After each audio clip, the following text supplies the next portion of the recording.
Muy bien, buenos días, muchas gracias por la oportunidad de participar en este evento. Efectivamente, somos el colectivo de teorías y praxis proyectuales del Departamento de Investigación y queremos compartir con ustedes este conjunto de experiencias y reflexiones que hemos desarrollado a lo largo del tiempo. Empezaría entonces ya con la presentación. Entrada.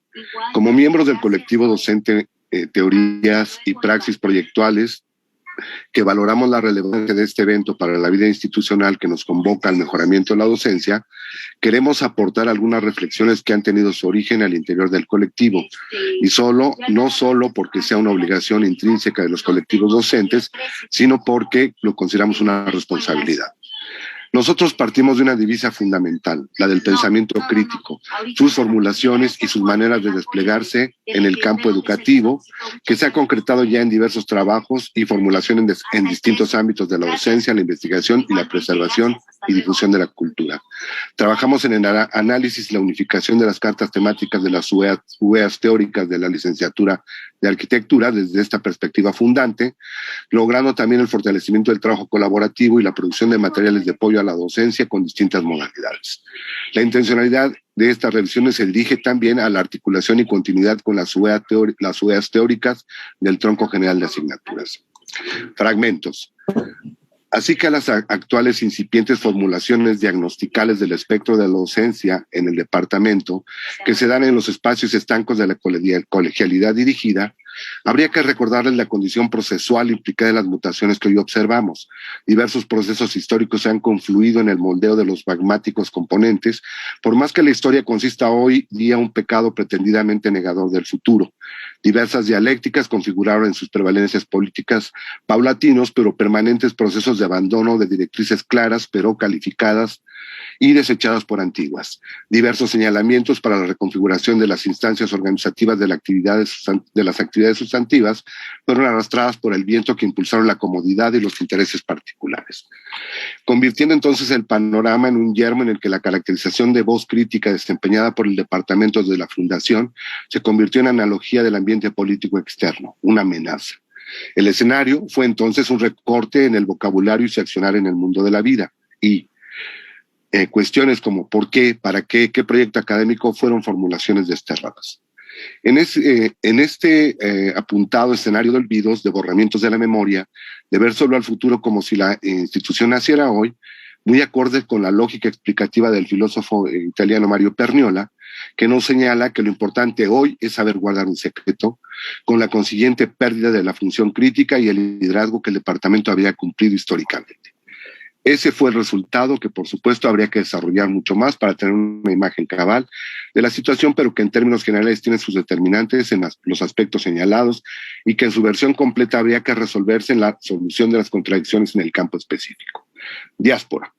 El conjunto de cosas perdidas en la diáspora de las transformaciones apuntadas arriba, entonces, ha sido muy significativo, desde el olvido de la concepción sistémica del modelo, su orientación social, sus distintos componentes y sus interrelaciones, los contenidos y hasta la misma concepción pedagógica.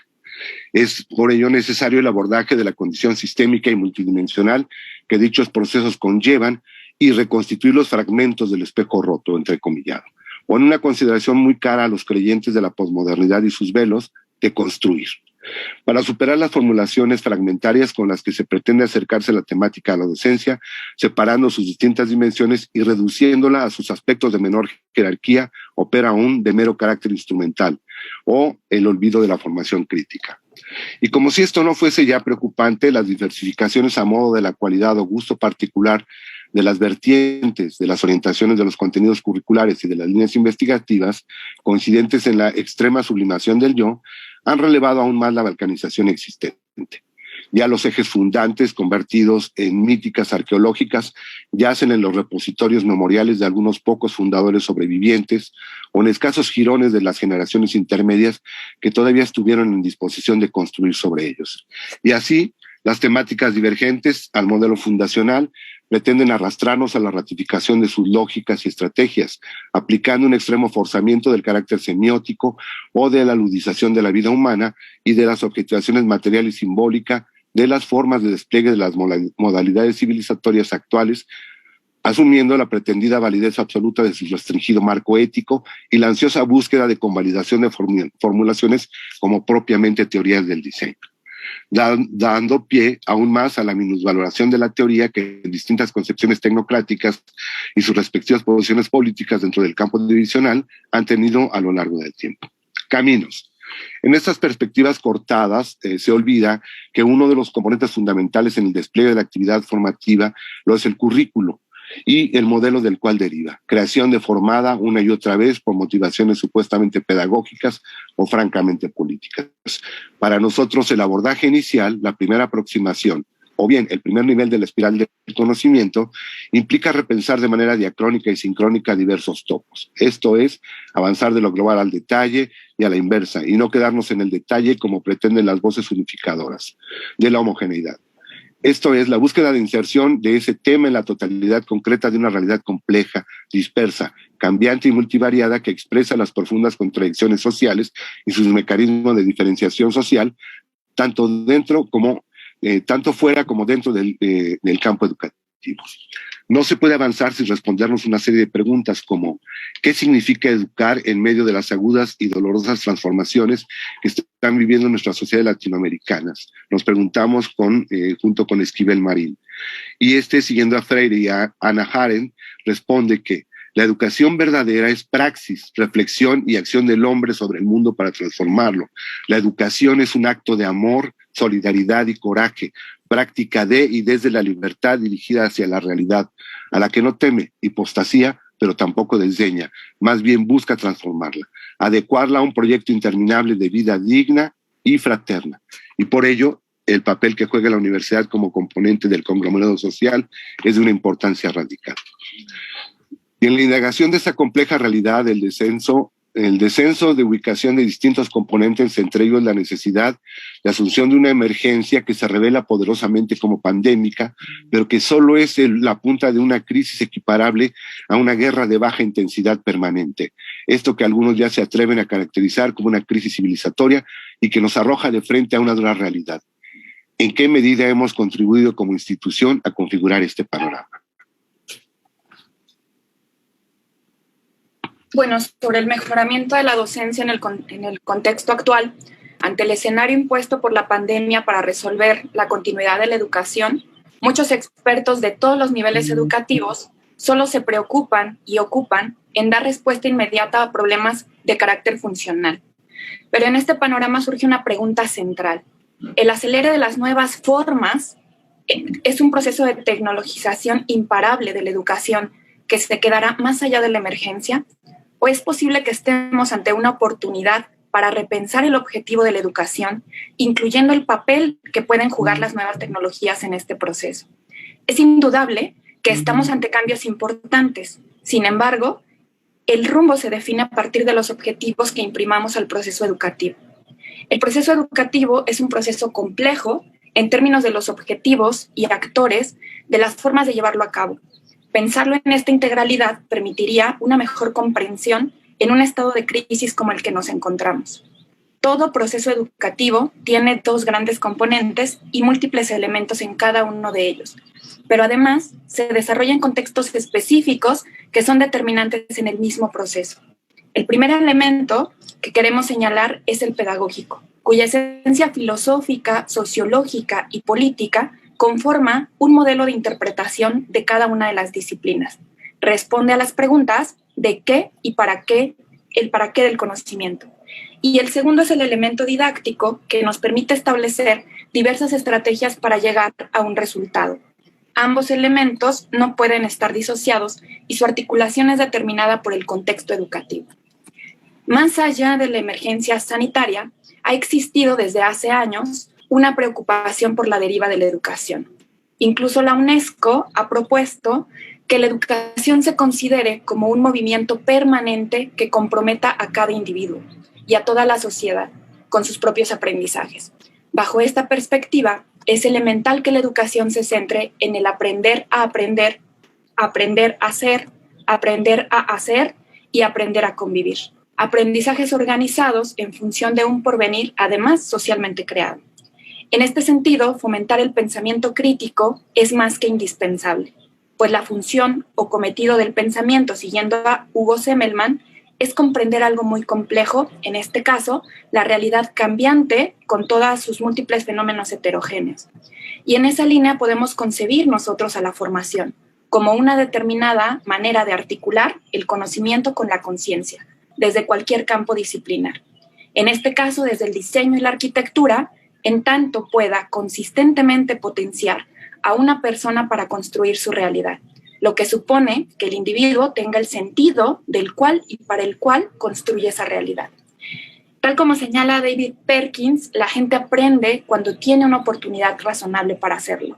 Así es que para nuestro colectivo en formación, teoría y praxis proyectuales, se trata de preguntarnos la manera de construir la enseñanza para la comprensión y para la transformación consciente del mundo.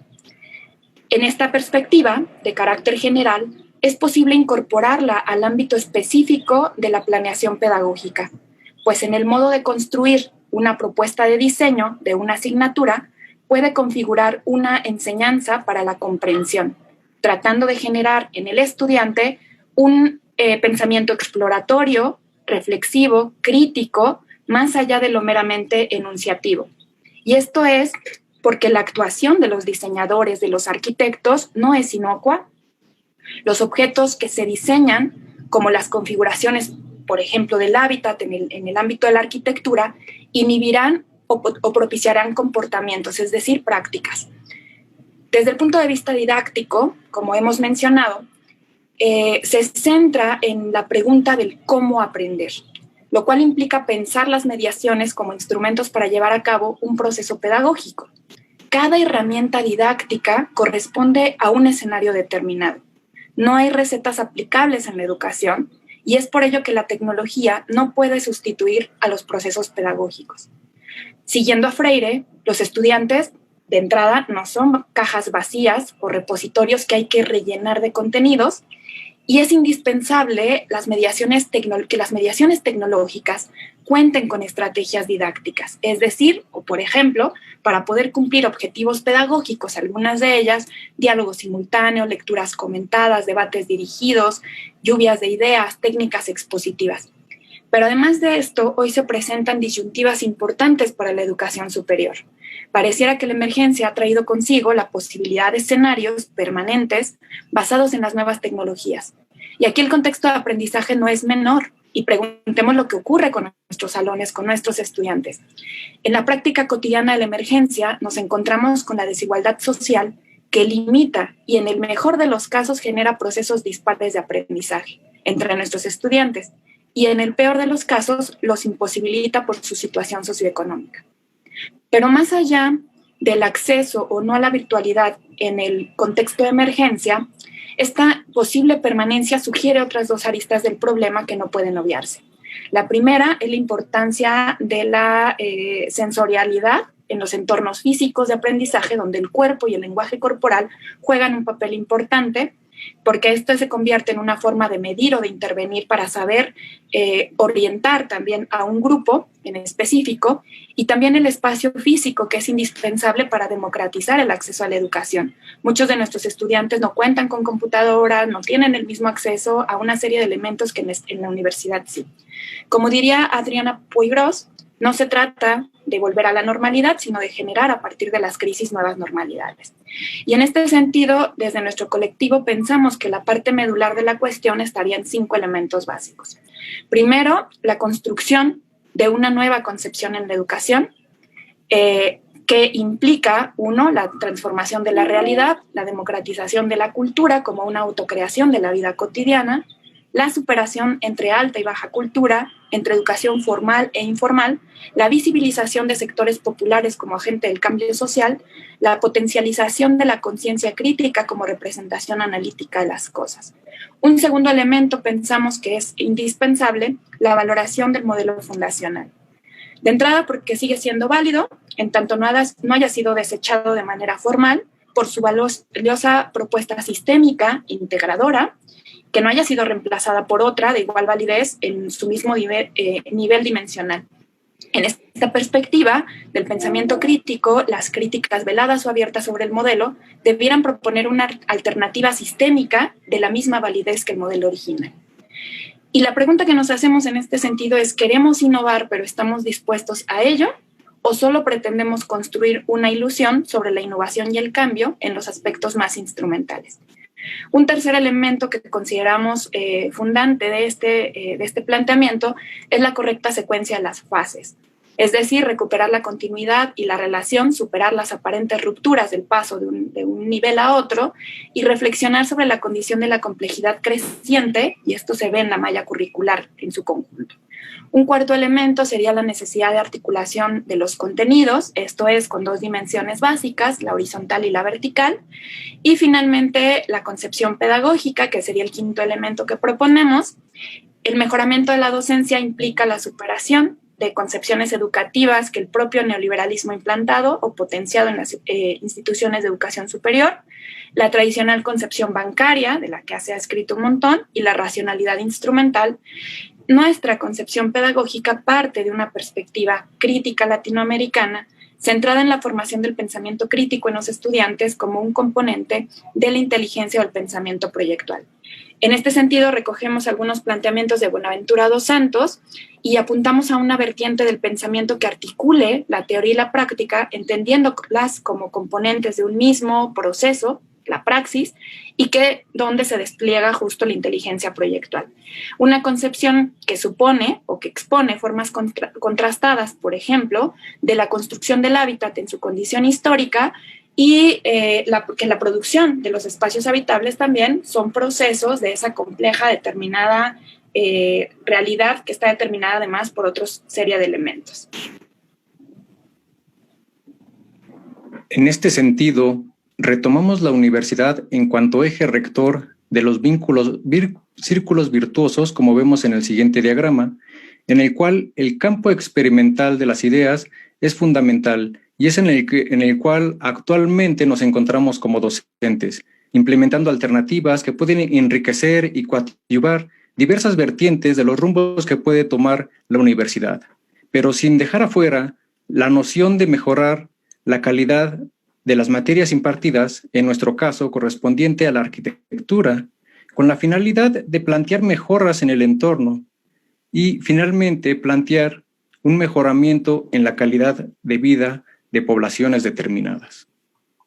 Por ello, planteamos algunas alternativas a problemas detectados durante la impartición de la unidad de enseñanza-aprendizaje, teoría e historia de la arquitectura 2, movimiento moderno y contemporáneo, durante el modelo remoto, ya que nos encontramos dentro de crisis financieras y dentro de estas crisis financieras una crisis sanitaria.